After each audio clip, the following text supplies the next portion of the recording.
girls, how are you all? I hope you have had a lovely week. And we're now into December, so tonight we are going to start thinking about the Christmas story. Now some of you might have already started getting ready for Christmas. You might have started an advent calendar this week, or you might have started putting up your Christmas decorations. If you have your Christmas decorations up, you might have been putting up a tree, and at the top of your tree you sometimes might put something on it. Some people might put a star, and that's a good idea because that's one of the things that's very important in the Christmas story. Another thing that some people put on the top of their tree is an angel, and that's a little bit what we are going to think about tonight. So some people might know that angels are actually messengers from God, and tonight in our Christmas story we are going to think about an angel called Gabriel. And Gabriel is very important in our Christmas story because that is the messenger that God sent at the very beginning. God sent the angel Gabriel to a girl called Mary, and Mary lives in a little town called Nazareth. She was a normal girl and she definitely was not expecting to see the angel Gabriel. But when the angel Gabriel arrived to Mary, he told her that the Lord was with you. And Mary was quite frightened at first to see this angel. Even though Mary was frightened and confused that the angel had arrived to see her, the angel Gabriel told Mary not to be afraid, and that the special message from God was that Mary was going to give birth to a son, and that son would be called Jesus. But Mary asked the angel, "How can this be?" And the angel said that this was part of God's special plan. The baby was going to be the Son of God. And when Mary heard that this was part of God's special plan, she replied, "Let everything happen as you have said." God could have chosen anyone to give birth to the baby Jesus, but he chose Mary. Mary was just an ordinary girl from an ordinary town, but God saw her as being really important, and he chose her to give birth to his son Jesus. And boys and girls, that's a bit like us. Sometimes we might be like Mary and we might not see ourselves as being very important, but that doesn't mean that God still can't give us important jobs to do because he thinks we are all so special. So boys and girls, as we celebrate Christmas this year and as we remember the birth of baby Jesus, I want you to remember, just like Mary, how we are all special to God and how we can all do important jobs.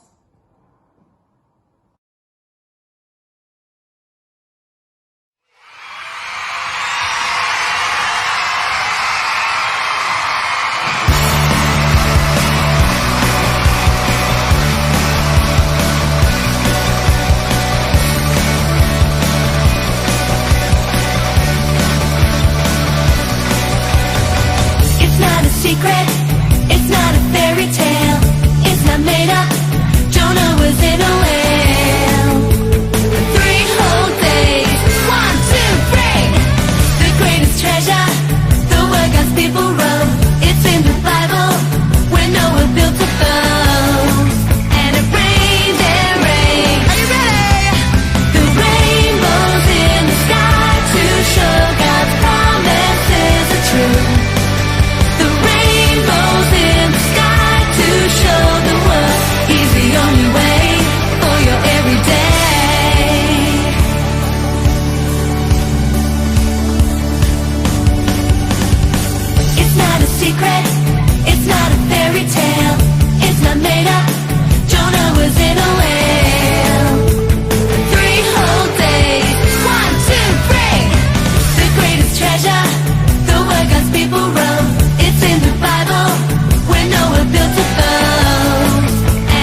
great to see you all back here again on another Friday night. I hope you're ready for some fun. You might remember a couple of weeks ago we had someone called Simon playing our games with us, and he gave us loads of instructions and we had to follow them if he said to do it and not follow them if it wasn't him that said it. Well, tonight I tried to get Simon to come along again, but he just was too busy. But he called up his friend, and do you know what? I think you might like him better. Tonight, Santa's giving us his instructions, so let's get going. Are you ready? Santa says, go skiing. Use those ski poles, big jumps. Santa says, climb down the chimney. Jump in the sleigh. Oh, did I get you there? Santa didn't say to do it. Okay, let's keep going. Santa says, have a snowball fight. Ice skate. Did I get you there? Santa didn't give the instruction. Santa says, quick, run after Rudolph. He's getting away. Carry Santa's sack. Did you do it? Santa didn't say to.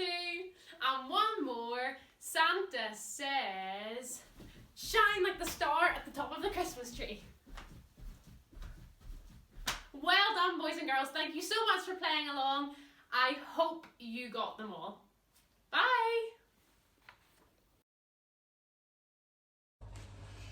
Hi boys and girls, so today we are going to be doing part 1 of our Christmas craft. So it's going to be done over 2 weeks, so you're going to have to tune in again next week to find out what it's going to be.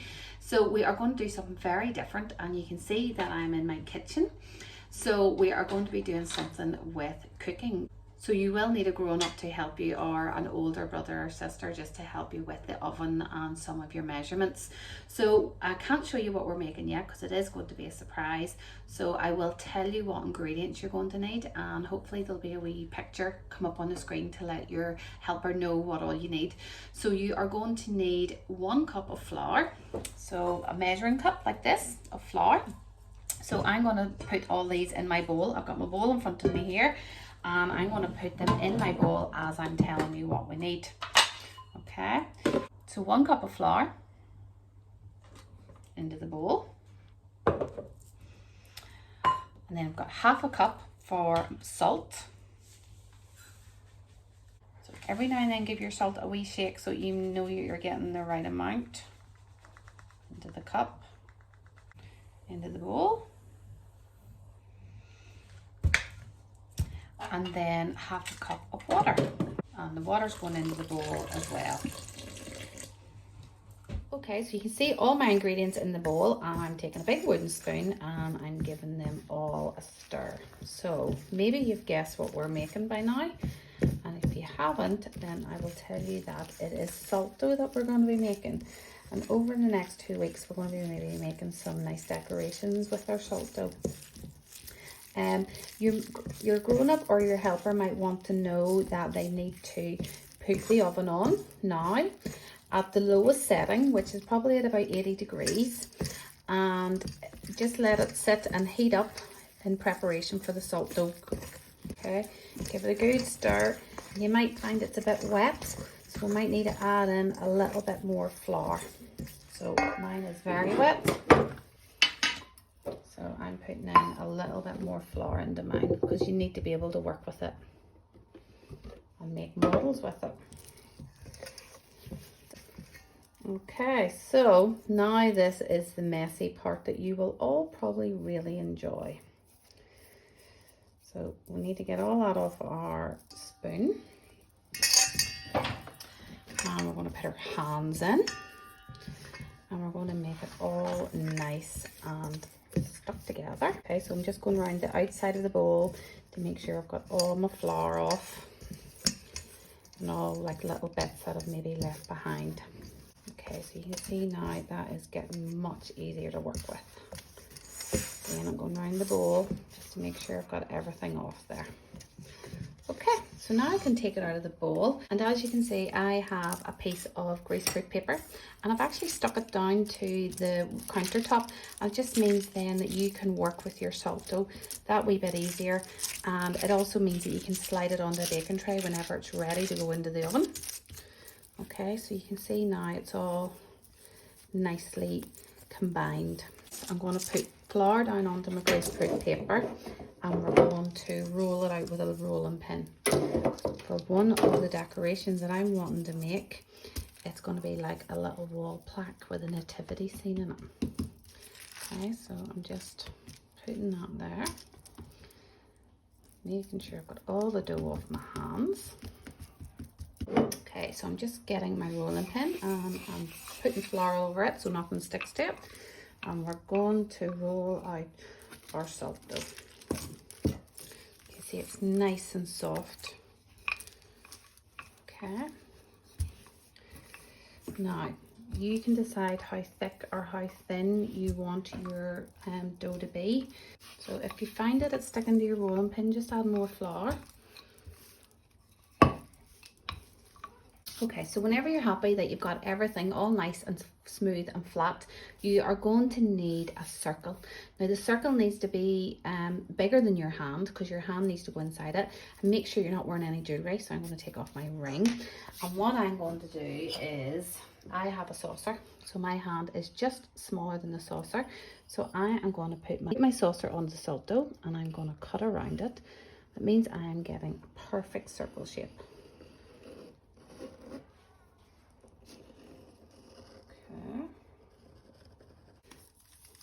And then I'm just going to peel this away from the edges and lift this. Okay. Now, what you're going to do then is you are going to press your hand into this. Okay. So nice and firm. Don't wiggle. Just put your hand straight into it and press it down. Okay. So now you are going to be left with this shape. Okay, so just smooth in any little rough areas, because that's stuck to my fingers, so it just kind of lifted a wee bit. So just leave that. But now you have all these other pieces. So I'm just going to move the greaseproof paper up to the top so you can see. So now I am going to do other things, that other Christmas shapes. So I've got a gingerbread man, and I'm going to do like a Star of Bethlehem. Okay. And we could do the bells, Christmas bells, and we could do a Christmas tree. So just use the rest of your dough for other shapes. Okay, so I'm going to lift this off now, and we could even maybe do some little characters from the nativity, or you could make little people. So that is going to entail, you're going to make a body. Okay, like that. You're going to set it up. So if I show you how to make one person, then it means you can even go on ahead and make a couple of different ones on your own. So you're going to make a body, and then you're going to need a head. Okay, and you're going to set that on top like that.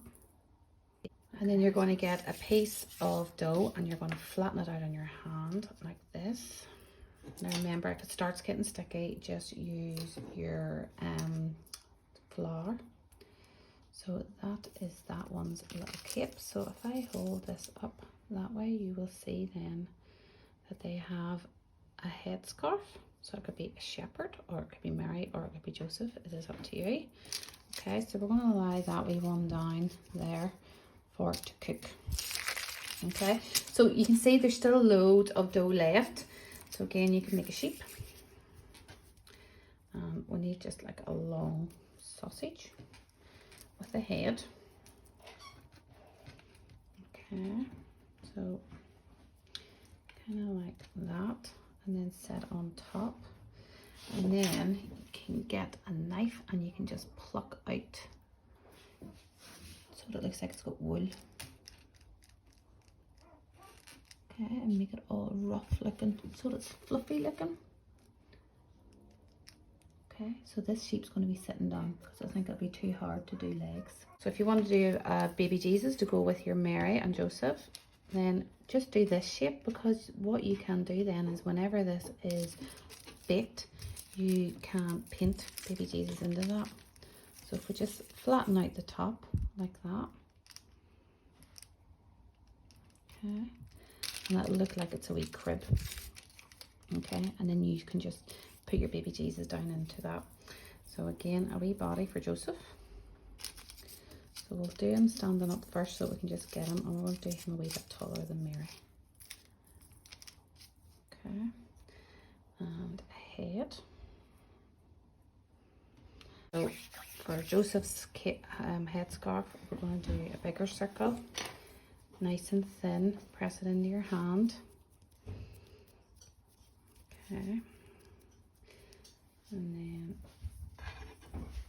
you're going to drape that over his head as well. Okay, and then lie him down. Okay, so these will look much better whenever they're all baked, and you can then add all your colour. So we'll put baby Jesus in there. Okay, so now the next thing you have to do is get it all on the baking tray.